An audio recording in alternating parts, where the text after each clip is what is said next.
Welcome to another bots talk. This time we've got the main bots, which is Sorcery, which not only brings a bunch of new archetypes, but may just be the bots that shifts the meta. The first part, aka this video, will cover Witchcrafter and Evil Eye, and the second part, which will be coming tomorrow, will cover all the other archetypes and strong cards in this bots. Even though there aren't that many Witchcrafter cards in this bots, I believe from what we currently have that this deck will be at the very least a strong deck on the ladder. We have 3 main deck monsters and 3 spells to round out the support in this bots. The first monster is Witchcrafter PITTORER, a level 3 water spellcaster monster that, by tributing itself and discarding a spell during your main phase, you can special summon a Witchcrafter monster from your deck except itself. Also, by banishing itself, you can draw a card. Then you have to discard a Witchcrafter spell, or if you don't have one, you discard your entire hand. The first effect is really strong. Since it's a quick effect, it can dodge Floodgate Trap Hole or other cards like it, but only during the main phase, while also helping you get out your boss monster very easily. Witchcrafter SCHMIETTA is a fire spellcaster that, like PITTORER, can tag itself out for a Witchcrafter monster from the deck. Its second effect is that you can banish this card from the grave to send one Witchcrafter card from your deck to the grave except SCHMIETTA.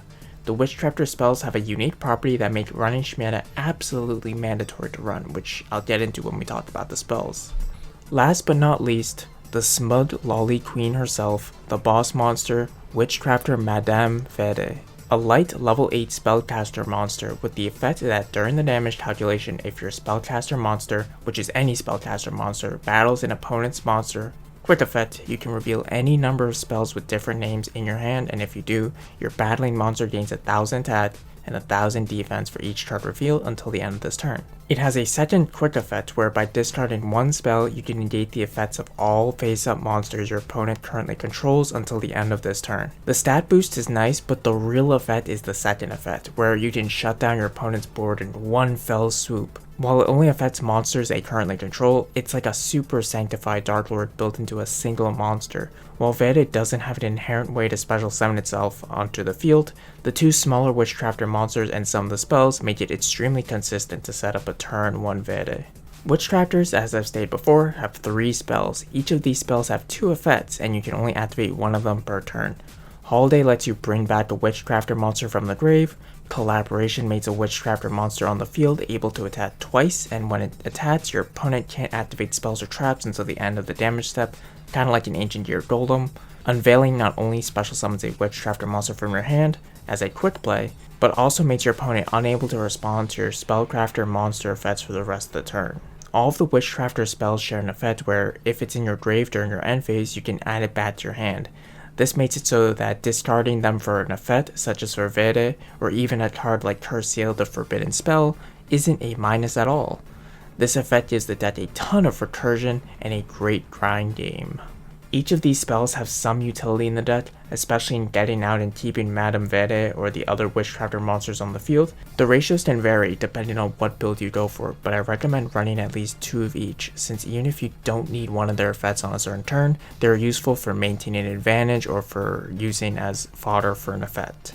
Witchcrafters are very flexible in their build paths. You can splash in an Invoker package since SCHMIETTA is a fire and PITTORER is a water. You can put in Silent Magician because they're all spellcasters. You can run a bunch of different powerful spells like Concentrating Current or World Lazylee Clash, since they can also be discard fodder for the Witchcrafter effects if they aren't needed for a specific matchup. As I said before, Curse Seal the Forbidden Spell can be great in this deck and can instantly win some games against Invoked, Neos, or other decks that rely on a certain spell to go off. I think this deck really has the potential to be a tier 3 or even a tier 2 deck. The power of VERRE is not to be underestimated.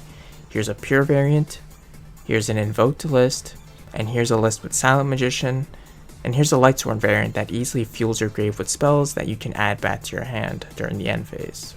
Evil Eye is the other hyped archetype of this bots that revolves around a really powerful equip spell, the Evil Eye of Selene. The first of the 3 Evil Eye monsters in this bots is Medusa, Watcher of the Evil Eye, which on normal summon can recur an Evil Eye card from the grave, and when this card is equipped with the Evil Eye of Selene, it gains the effect that once per turn you can banish a card in your opponent's graveyard, like a DD Crow kind of effect. Since it's a quick effect, you can activate this during either player's turn, but if you use this effect during your next standby phase, you have to banish a card from your grave, which can be really good because you can run multiple Treacherous Trap Hole, banish your Treacherous Trap Hole, and then be able to use another Treacherous Trap Hole later on in the duel. This card reminds me of the Melodious Boss monster, except it's easier to get out, and you can use the banish effect multiple times during the duel.